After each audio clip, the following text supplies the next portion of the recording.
परमाणु मेरे प्यारे।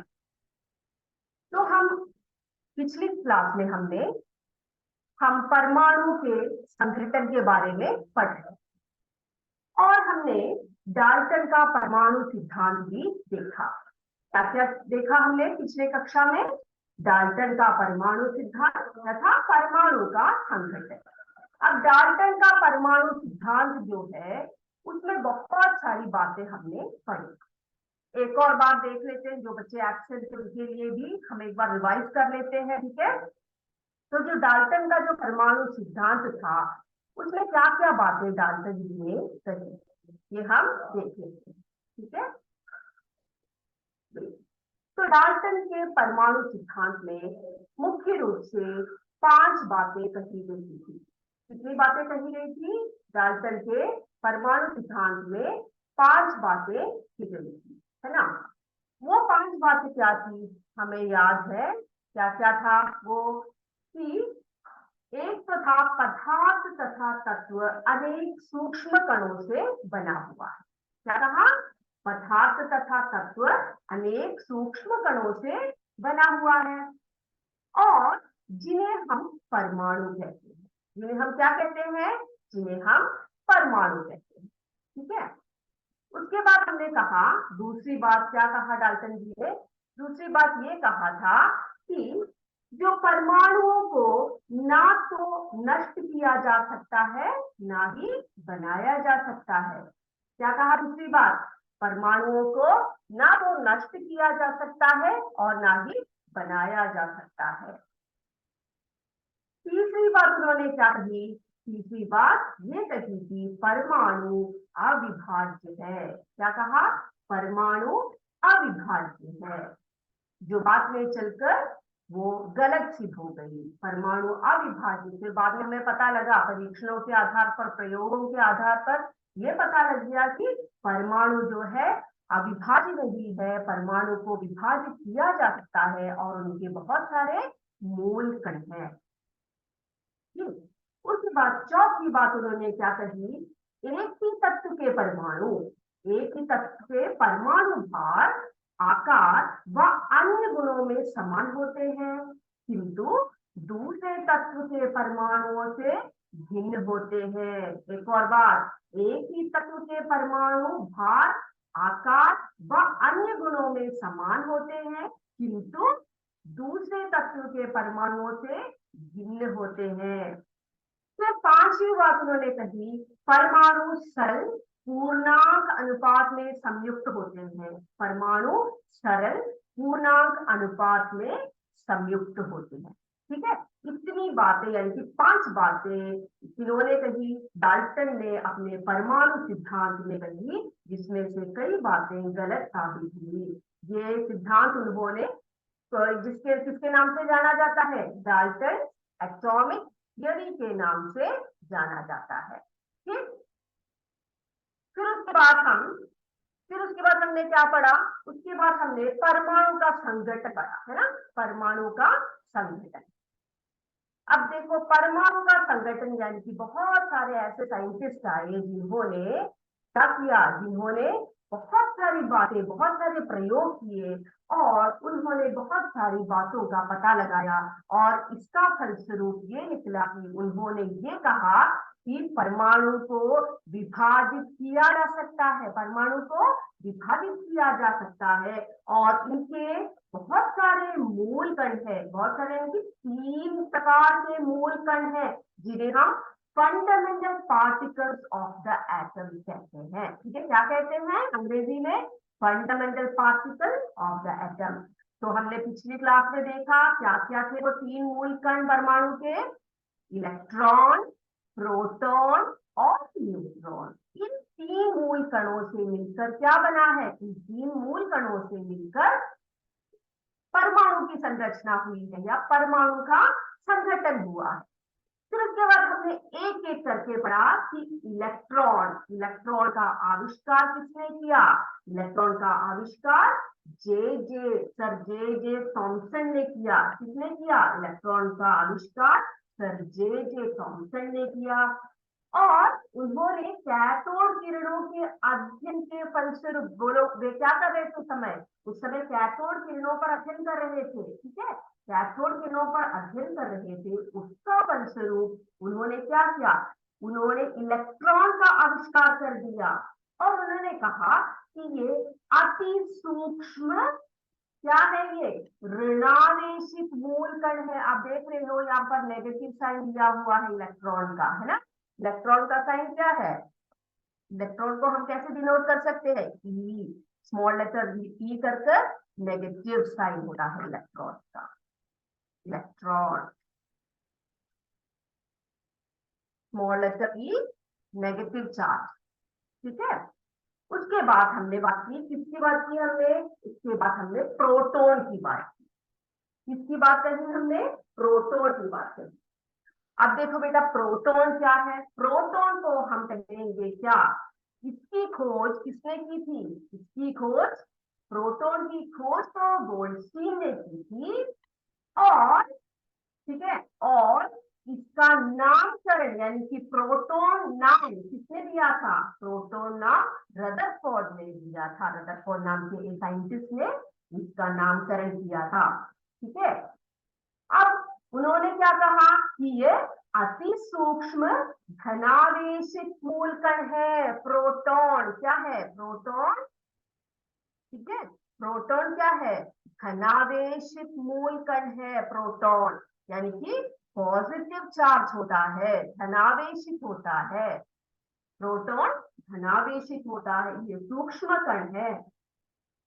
फिर प्रोटॉन का द्रव्यमान हमने पढ़ा था, प्रोटॉन का जो द्रव्यमान है वो हाइड्रोजन परमाणु के द्रव्यमान के लगभग बराबर होता है, हाइड्रोजन परमाणु के लगभग बराबर होता है, ठीक है, हाइड्रोजन परमाणु के लगभग बराबर होता है, किसका, क्या, किसका द्रव्यमान, प्रोटॉन का द्रव्यमान। उसके बाद हमने बात की न्यूट्रॉन की, न्यूट्रॉन। अब न्यूट्रॉन क्या है, न्यूट्रॉन की खोज किसने किया, न्यूट्रॉन की खोज जेम्स चैडविक नामक एक साइंटिस्ट ने किया, जेम्स चैडविक। बेटा इन वैज्ञानिकों का नाम अच्छे से पढ़कर रखिएगा, ठीक है। और न्यूट्रॉन विद्युत उदासीन है, क्या है न्यूट्रॉन, न्यूट्रॉन जो है इसमें ना तो पॉजिटिव चार्ज होता है ना तो नेगेटिव चार्ज होता है, ये न्यूट्रल होता है यानी कि शून्य, ठीक है।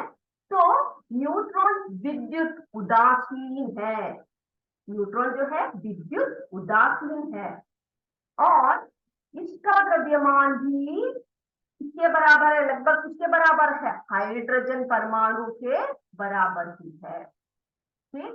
तो इतनी बातें हमने क्या कही थी, इतनी बातें हमने पिछली क्लास में पढ़ लिया था, याद है ना सबको। आज हम पढ़ेंगे परमाणु मॉडल, आज हम पढ़ेंगे परमाणु मॉडल, ठीक है, यानी कि एटम्स के जो मॉडल थे, जो बहुत सारे वैज्ञानिकों ने अपने अपने मॉडल को प्रेजेंट किया, उनके बारे में हम पढ़ेंगे। तो इलेक्ट्रॉन व प्रोटॉन, इसकी खोज के पश्चात, इलेक्ट्रॉन और प्रोटॉन की खोज के पश्चात सर्वप्रथम परमाणु में उनके स्थान को लेकर, यानी कि उनके स्थान को निर्धारित करने के लिए एक समस्या उत्पन्न होगी, ठीक है। क्या कहा मैंने कि प्रोटॉन और इलेक्ट्रॉन की खोज हो गई थी, ठीक है, खोज हो गई। अब की खोज तो हो गई, लेकिन इस बात का बहस चला कि इसे परमाणु में कहाँ रखा जाए, इसका स्थान कहाँ है, इसका स्थान निर्धारित करना बहुत ही मुश्किल का काम था, स्थान निर्धारण, ठीक है, स्थान निर्धारित करना एक मुश्किल का काम साइंटिस्ट लोगों के सामने आया। अब क्या किया, मुख्य रूप से 3 वैज्ञानिकों ने आधुनिक परमाणु संरचना मॉडल को प्रस्तुत किया। अब ये इससे बहस चल रही थी, वे कहाँ रखे इसको, अंदर रखे कि बाहर रखे, इसका स्थान कहाँ पर है पता नहीं है, ठीक है। तो तीन वैज्ञानिक ऐसे थे जो सामने आए और उन्होंने क्या किया, उन्होंने आधुनिक परमाणु संरचना मॉडल को प्रस्तुत किया। किसको प्रस्तुत किया? आधुनिक, तीन साइंटिस्टों ने आधुनिक परमाणु मॉडल को प्रस्तुत किया। अब हम देखते हैं ये तीन साइंटिस्ट कौन कौन थे, तीन वैज्ञानिक कौन कौन थे। सबसे पहला नाम तो आता है किसका? जे जे थॉमसन जी का। सर जे जे थॉमसन जिन्होंने इलेक्ट्रॉन का आविष्कार किया था। ठीक है, तो सबसे पहला मॉडल किसका था? जे जे थॉमसन, जे जे थॉमसन, उनका कौन सा मॉडल? परमाणु मॉडल, परमाणु मॉडल। ठीक है, परमाणु मॉडल, परमाणु मॉडल उन्होंने प्रस्तुत किया। अब दूसरे साइंटिस्ट हमारे कौन है? दूसरे हैं रदरफोर्ड। रदरफोर्ड आपको पता है जिन्होंने प्रोटॉन को नाम दिया था, है ना। दूसरे साइंटिस्ट हैं हमारे रदरफोर्ड। रदरफोर्ड का जो मॉडल है, परमाणु मॉडल है, उसे हम नाभिकीय मॉडल कहेंगे। नाभिकीय, नाभिकीय मॉडल। ठीक है, नाभिकीय मॉडल कहेंगे उसको, नाभिकीय मॉडल। रदरफोर्ड का जो मॉडल है, परमाणु मॉडल है, उसे हम क्या कहते हैं? नाभिकीय मॉडल। और फिर आए नील्स बोर। नील्स बोर कौन आए? Niels Bohr. तीसरे वैज्ञानिक का नाम है Niels Bohr. Niels Bohr, Niels Bohr का, इसे हम नील्स बोर का मॉडल कहेंगे। ठीक है, तो ये देखिए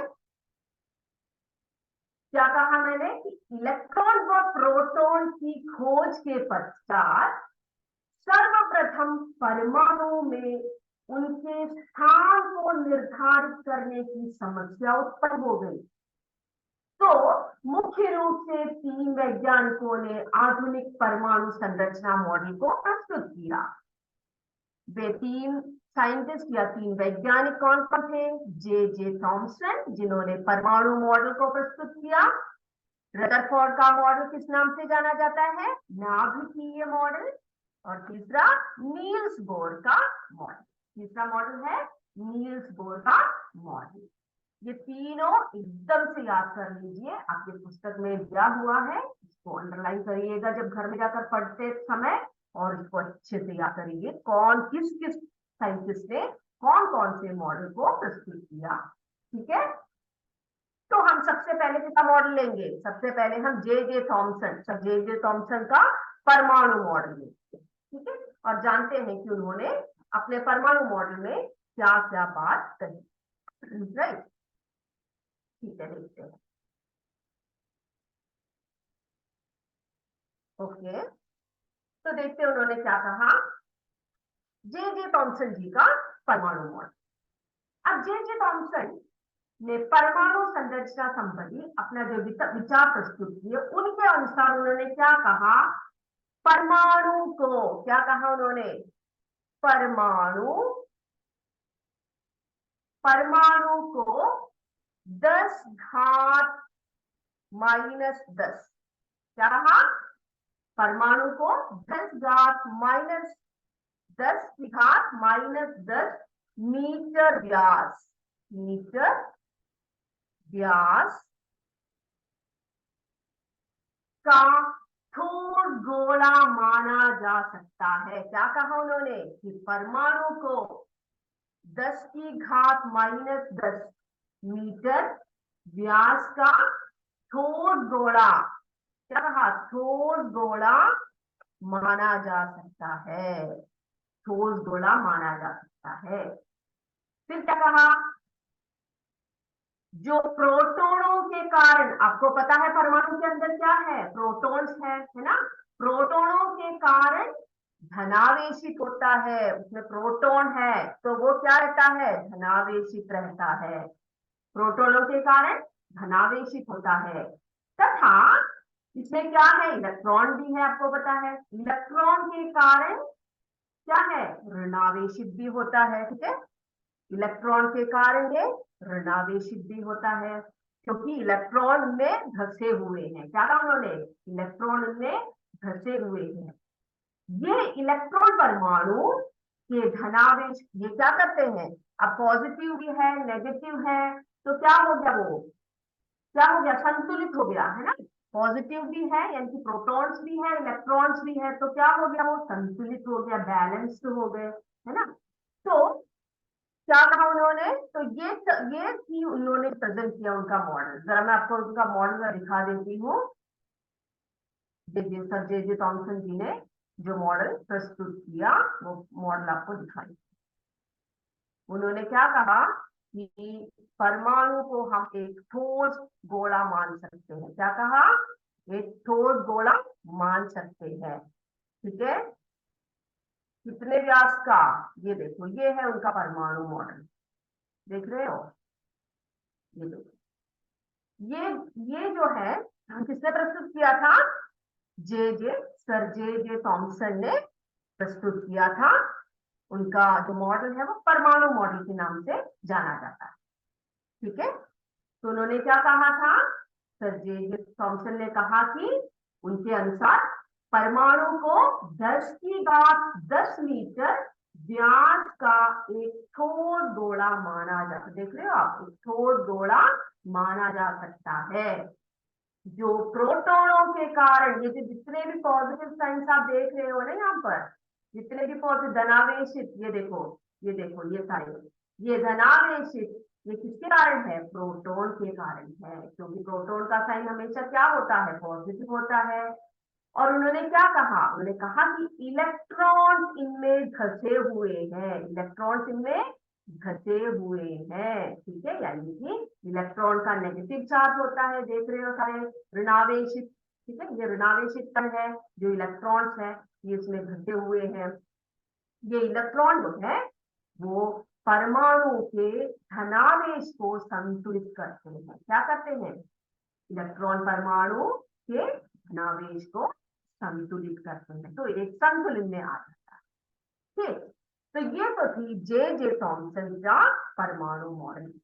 लेकिन बात ये हो गई, उन्होंने ये प्रपोज तो कर दिया इस मॉडल को, लेकिन थॉमसन के परमाणु मॉडल की पुष्टि इसी प्रयोग में ना होने के कारण इसका इसे कोई समर्थन नहीं मिल पाया। क्या नहीं मिल पाया, इसे समर्थन नहीं मिल पाया, क्योंकि कोई भी, चाहे वो थियरी हो या फिर कोई भी इस तरह से मॉडल प्रस्तुत कर रहे हो, जब पूरी तरह से वो सभी सहमत ना हो जाए, ठीक है, जब प्रयोगों के आधार पर इसकी पुष्टि ना हो, तो क्या हो जाता है, ये क्या हो जाता है, ये फेल हो जाता है। ठीक है, क्या हो जाता है, फेल हो जाता है। तो इसको एक्सेप्ट नहीं किया गया, इस मॉडल को, यानी कि जे थॉमसन का परमाणु मॉडल जो है, इसको एक्सेप्ट नहीं किया गया, इसको स्वीकार नहीं किया गया। ठीक, अब दूसरा मॉडल क्या है, दूसरा मॉडल हम पढ़ेंगे रदरफोर्ड का नाभिकीय मॉडल। दूसरा मॉडल रदरफोर्ड जी का नाभिकीय मॉडल।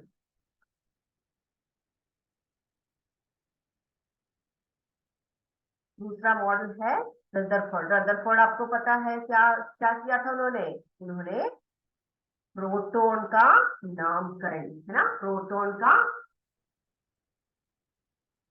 Yes, okay.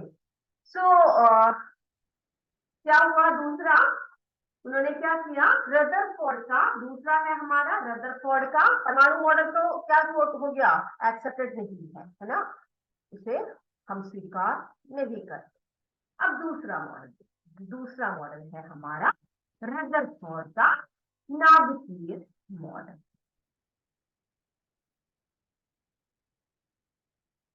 रदरफोर्ड का कौन सा मॉडल, नाभिकीय नाभिकीय मॉडल, रदरफोर्ड जी का नाभिकीय मॉडल। ओके, अब देखते हैं रदरफोर्ड जी ने अपने नाभिकीय मॉडल में क्या क्या बातें कही। ओके,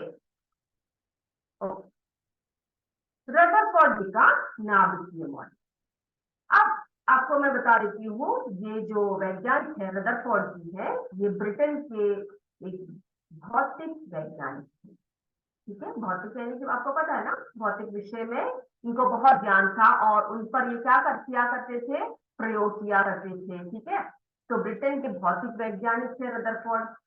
अब ये क्या करते थे कि अल्फा प्रकीर्णन का प्रयोग, क्या करते थे, अल्फा प्रकीर्णन का प्रयोग कर अपना नाभिकीय मॉडल इन्होंने प्रस्तुत किया। अब आपसे पूछा जा सकता है कि किस प्रकीर्णन का प्रयोग करके इन्होंने अपने मॉडल को प्रस्तुत किया, तो हम कहेंगे कौन से, किसको लेकर, कौन से प्रकीर्णन, अल्फा प्रकीर्णन, जिसका साइन भी पॉजिटिव होता है, अल्फा प्रकीर्णन। ठीक है, ये अल्फा प्रकीर्णन पर काम कर रहे थे। हमें पता है थॉमसन जी किस पर काम कर रहे थे, कैथोड पर, है ना, कैथोड किरणों पर काम कर रहे थे थॉमसन।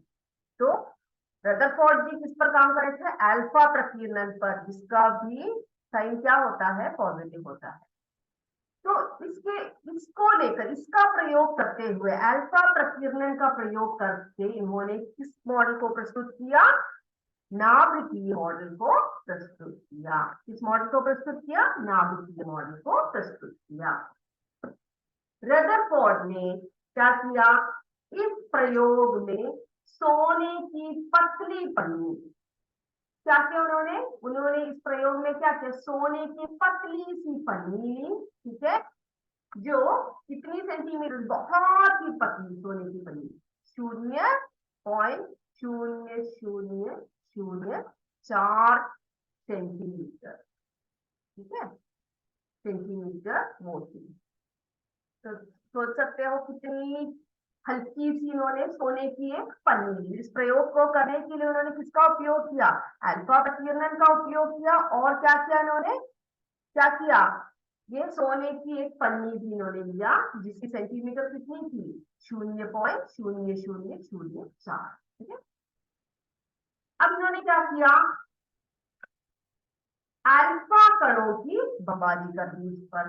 क्या कर दी, यानी कि बहुत सारे अल्फा कण इनके ऊपर फेंक दिए। बमबारी करने यानी कि एकदम से बहुत सारे, क्या करना, अल्फा कणों को इस सोने की पन्नी के ऊपर इन्होंने बमबारी कर दी। अब क्या हुआ, तो नतीजा क्या हुआ, जब अल्फा कण सोने की पतली पन्नी से टकराते हैं तो बहुत सारी बातें उन्होंने नोट की। ठीक है, बहुत सारे निरीक्षण उन्होंने किया। क्या किया कि अल्फा कण जब ये सोने की पतली पन्नी पर जब टकराती है तो उन्होंने बहुत सारी बातें नोट की। क्या क्या बातें उन्होंने नोट की, ठीक है, मैं आपको एक चित्र की मदद से इसको समझा देती हूँ।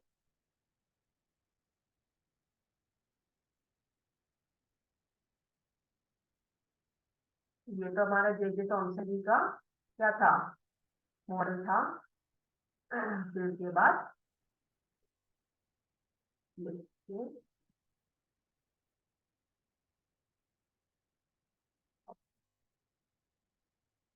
तो आप स्क्रीन पे देख रहे हो, ठीक है, जिनका परीक्षण था, इनका प्रयोग था। तो जो ब्रिटेन के जो भौतिक वैज्ञानिक रदरफोर्ड जी है, इनका जो मॉडल का नाम है वो है नाभिकीय मॉडल। ठीक है, तो ये अल्फा प्रकीर्णों पर, यानी प्रकीर्णन का प्रयोग कर अपना क्या नाभिकीय मॉडल को प्रस्तुत किया था। तो आप देख रहे हैं यहाँ पर अल्फा किरणें, और ये हमारा परमाणु है। ठीक है, और ये परमाणु का नाभिक है ये। ठीक है, गोल गोल दिख रहा है ना आपको परमाणु। अब क्या किया था उन्होंने, सोने की पतली पन्नी, ठीक है, सोने की एक पतली पन्नी पर इन्होंने अपना प्रयोग किया था, जिसका सेंटीमीटर कितना बोला था, 0.0004, बहुत ही हल्का, बहुत ही पतला, ठीक है। जब इन्होंने इस पर अल्फा कण का बमबारी किया तो क्या हुआ, क्या क्या बातें उन्होंने नोट किया।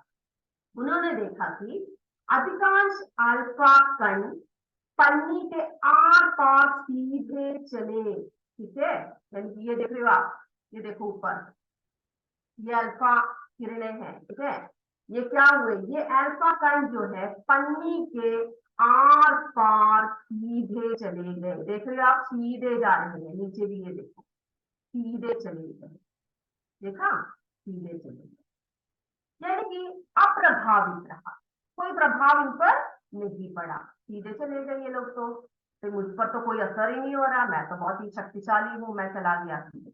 ओके, उसके बाद दूसरी बात उन्होंने क्या किया, दूसरी बात, सॉरी, दूसरी बात क्या नोट की इन्होंने, कुछ कण अपने पथ से विचलित हो गए, कुछ कण क्या हुए, कुछ कण अपने पथ से विचलित हो गए, डाइवर्ट हो गए, ये देखो सीधे नहीं है ये लोग, देखा, कि भाई हम तो टेढ़े ही जाएंगे, हम सीधे नहीं जा सकते, ये विचलित होकर चले गए, देख रहे हो, ठीक है, विचलित होकर, ये विचलित होकर जा रहे।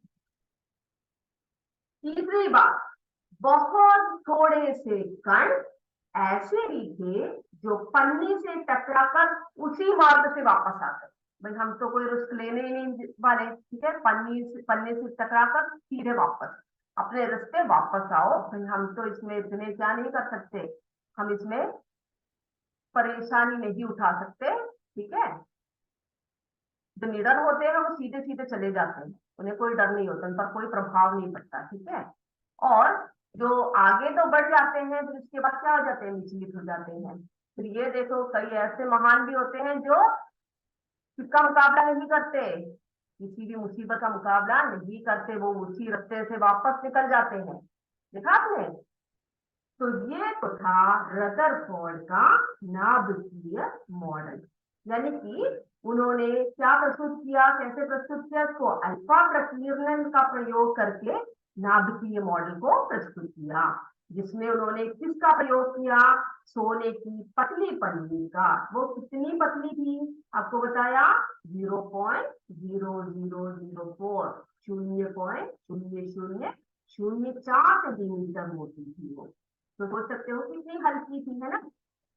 और इस पर इन्होंने क्या कर दिया, अल्फा कणों की बमबारी कर दी, जब अल्फा कणों की बमबारी होने की तो उन्होंने तीन बातों को नोट किया, वो तीन बातें इस चित्र के रूप में आपको समझाया जा रहा है, ठीक है, यानी कि अधिकांश जो अल्फा कण है वो पन्नी से सीधे आर पार सीधे चले जाते हैं, ये देखो आर पार सीधे चले जाते हैं, कुछ कण अपने पद से विचलित हो जाते हैं, ये देखो, ये देखो, ये विचलित हो रहा है यहाँ से, देखा, एरो देखो, ध्यान से चित्र को देखिए, विचलित हो गए, कुछ कण विचलित हो गए, और बहुत थोड़े से कण ऐसे भी थे जो पन्नी से टकराकर उसी मार्ग से वापस आ गए, ये देखो उसी मार्ग से ये वापस आ गए, ठीक है, ये आपके पुस्तक में भी दिया हुआ है, ये मॉडल चित्र 3.4 पे आप देख सकते हो इस मॉडल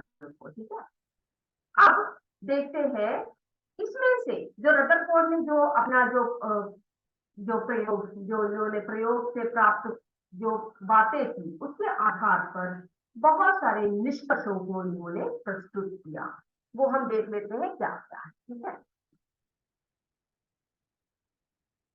बहुत सारे निष्कर्ष उन्होंने निकाले, वो हम देखते हैं कि क्या उन्होंने की, तो तीन बातें उन्होंने नोट किया, उसके आधार पर उन्होंने निष्कर्ष निकाले, क्या क्या बताइए उन्होंने, उन्होंने कहा परमाणु का संपूर्ण धन आवेश, ठीक है,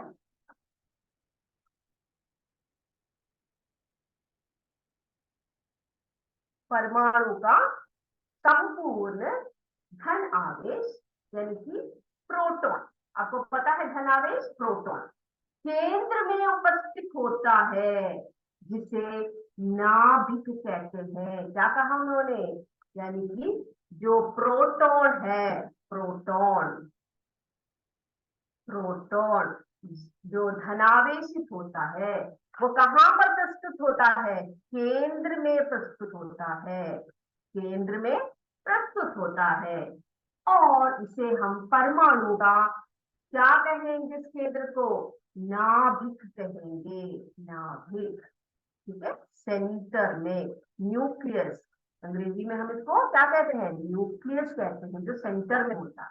ठीक है, न्यूक्लियस, नाभिक या न्यूक्लियस।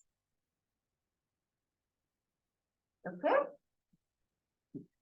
तो पहली बात उन्होंने क्या की, क्या कही उन्होंने? परमाणु का संपूर्ण धन आवेश प्रोटॉन, यानी कि संपूर्ण धन आवेश प्रोटॉन केंद्र में उपस्थित होता है, जिसे नाभिक कहते हैं या न्यूक्लियस कहते हैं। इस नाभिक का आयतन परमाणु की तुलना में बहुत ही कम होता है, यानी कि ये रहा। ठीक है, परमाणु की तुलना में बहुत ही कम होता है, का आयतन जो है परमाणु की तुलना में बहुत ही, ये सेंटर में है, इसे हम नाभिक कहेंगे या न्यूक्लियस कहेंगे। ठीक है, ओके।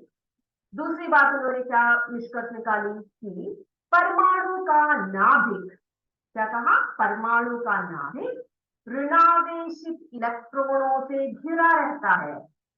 परमाणु का जो नाभिक है वो ऋणावेशित इलेक्ट्रॉनों से घिरा रहता है, ऋणावेशित।